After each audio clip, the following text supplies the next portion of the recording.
Do you ever feel like manifestation is just another thing on your to-do list that you don't have time for? Like your spiritual practice is something that you have to do? Honestly, you're not alone because I felt that way too. Something that's really changed my relationship with manifestation is blending it into my lifestyle so that no matter what I'm doing, I'm also manifesting.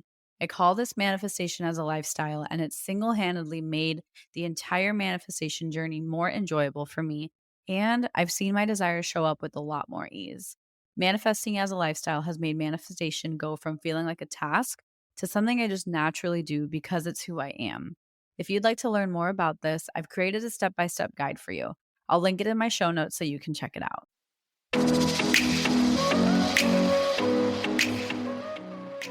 You're listening to the Affirmation Addict podcast with Payal Agarwal. This podcast will teach you about the power of affirmations while making manifestation easy and accessible for you in order to enhance your spiritual consciousness.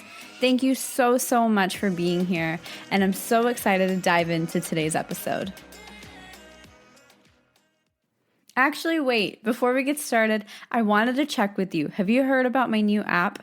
It's called Affirm It, and it's your one-stop shop for all things affirmations, manifestation, and self-healing. I really have been wanting to create something for you that truly empowers you to realize that you genuinely have everything you need within you. You don't need me. You don't need any other coaches.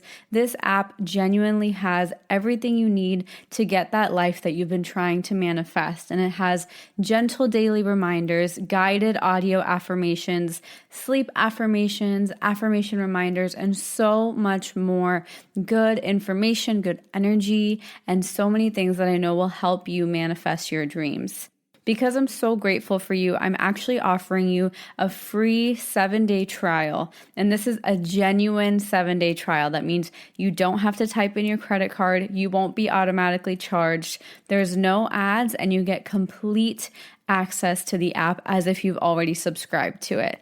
So if you do want to learn more about the app, head over to affirmation-addict.com/app, or if you're ready to dive in, head over to the iTunes App Store and search for Affirm It.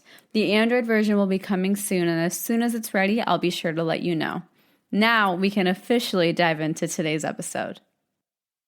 Hi, everyone, and welcome back to the Affirmation Addict podcast. I feel like I haven't come on here in so long. So today I'm just going to catch you guys up, chat, and let's see where this conversation takes us because I know we haven't been on here together in a really long time. So I want to start out by saying happy 2020. I hope things are going well. And I just wanted to check in with all of you. How are you doing? How have you been? I know we've all been really connected on Instagram and the app, but I just want to give you some space right here and right now to just check in with yourself. Take a deep breath in and just let it all out. And just see what your body did as soon as you took that breath. Did it relax? Did it decompress? Did it bring up something that you've been holding on to for a while? Just notice what came up and give yourself that time and space to be a little self-aware right now. And so I'm so excited to be back on the podcast. And I wanted to just update you as to why I took such a long break. Normally, I'll take a break for like a month or two on the podcast, but I'm pretty sure this has been about 6 months. And I could not wrap my head around why I couldn't get myself to record, why it wasn't working whenever we did record, and what was that blocker. And I think I noticed that I was burning myself out, to be super straight up. I think I was overexerting myself and just creating from almost an empty cup. And so I was trying to do too many things at once, and I was trying too many new things, and I wasn't being present enough. I was being really scatterbrained. And so what I decided to do is I decided to say, you know what? I'm just going to let the podcast come to me. I'm going to let it happen. And I talked with my team and I was like, what is something we can do differently? Because clearly the way we're doing things, I'm not able to podcast right now. I'm not able to speak my soul out, and we need to try something new. So we did. And the girls on my team, they found an awesome new way for me to podcast. And we have a new system that we're trying out. So we'll see how this comes across. We'll see how it goes. And I think really the reason I'm sharing this with you is because sometimes we're trying so hard to manifest something or call in something, and it's just not happening. You're doing everything you can, or something just doesn't feel right. Something feels off. And if you've ever felt that kind of offness, if you've ever felt like it's just not working out in your favor or it's just not coming your way, there's some sort of blockage, try something new. This is my new solution to everything. It's like, okay, if something's not working, let me do something I would never even think about doing. Let me do something totally unexpected.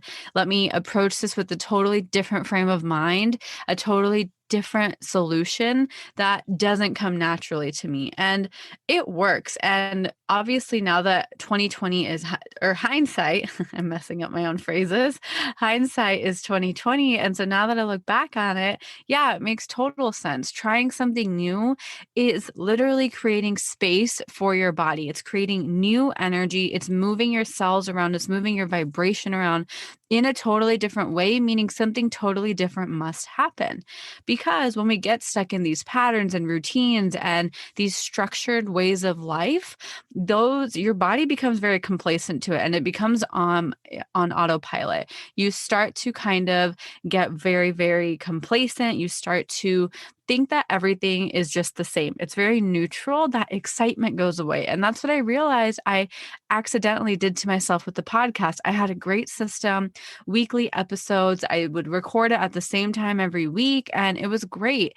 But I realized my body took that as an autopilot. So that excitement and the amazing energy podcasting and talking to you just heart to heart brings me, it disappeared. It started to become part of my autopilot, started to become part of my active saving energy, the things that our brain normally does. So I realized I had to change something up. I had to find a new way to get inspired.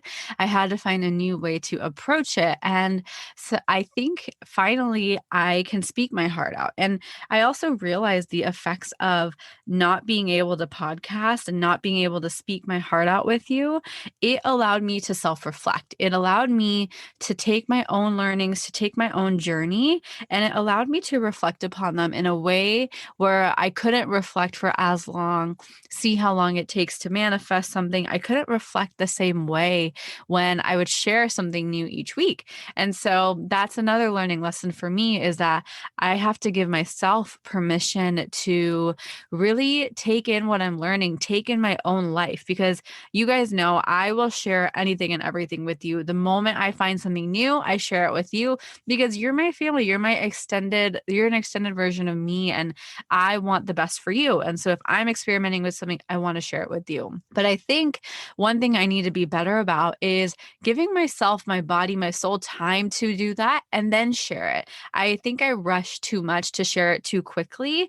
And I think that's what causes my burnout that I kind of got into with the podcast. And so giving myself time to experience it for myself is, I think, what the universe is telling me to do, is really to focus in. And I'm not sharing this from a selfish perspective. I will still never hold anything back and I will tell you everything, but it might be a little bit delayed. So, everything that's been happening in the past 6 months, I'm going to start sharing all of those tricks and tips I learned and have perfected over that time, which I'm really excited because I can come at it from a much more confident place rather than, hey, I'm experimenting, you're experimenting too. Now I can share things with you from a point of, I experimented, this works, and let me teach it to you. So that's kind of the different approach I'm taking to podcasting and to my own life and my work life balance, because I realized my quote unquote work is something that is a major part of my personal life, which is my sense of self, affirmations, the power of the universe. That is stuff I do 24/7.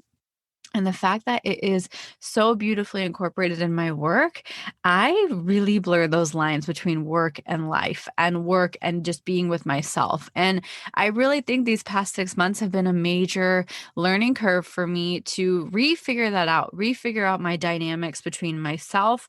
Who am I? Who is my work? How am I in my relationships? And how do I manage all of that without ever feeling overwhelmed in any of those categories? I want to feel so present in each category and really merge those worlds beautifully. And I know I've done it beautifully before, and I still think I do it beautifully. I think it's just beautifully in a different way. And so I really want to share this with you because I know we're all still kind of in COVID mode. There might be lockdowns wherever you are, and just sharing that ability and the power of change, the power of newness. And if you're feeling burnt out, you're not alone. Some things feel really mundane, even if they're part of your passion. And whatever you're doing, if something feels boring or if something feels forced or you're just resisting it and you're doing it because you have to, try doing it a different way. Whether that's practicing your affirmations, you feel like it's forced, you're not having fun with it anymore, come at it with a different approach. See how you can do it differently.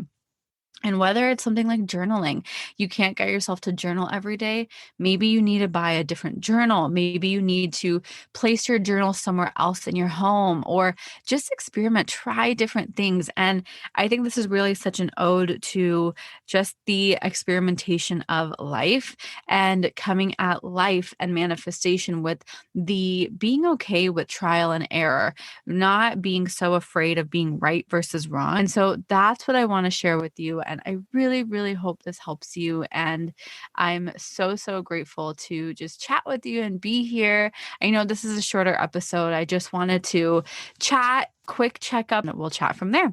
So thank you so, so much for being so patient with me, giving space for me to show up in whatever ways I need to. I'm really, really excited to be back. And yeah, let me know what you want to see. Message me, email us. Just, I want to hear and know what you want to talk about on the podcast, what you want to hear about. And I cannot wait to share everything with you. So thank you so, so much for being here. And I love you. And I hope you have a beautiful, beautiful rest of your day. Thank you so much for being here. I love you. So, how did you like Bye. today's episode? I hope you enjoyed it as much as I enjoyed recording it. And before you leave, I wanted to just say thank you so much from the bottom of my heart for spending some time with me. If this episode or any of my content has ever inspired you, it would mean the absolute world to me if you could leave a review in the iTunes podcast app and just share this with someone you care about. The more you guys leave reviews and share this with people, the more I am able to create more content for you, and that's what fuels me and keeps me going. I am so genuinely grateful for the time we shared today, and until next time, I'm sending you lots of love and lots of healing energy. Bye!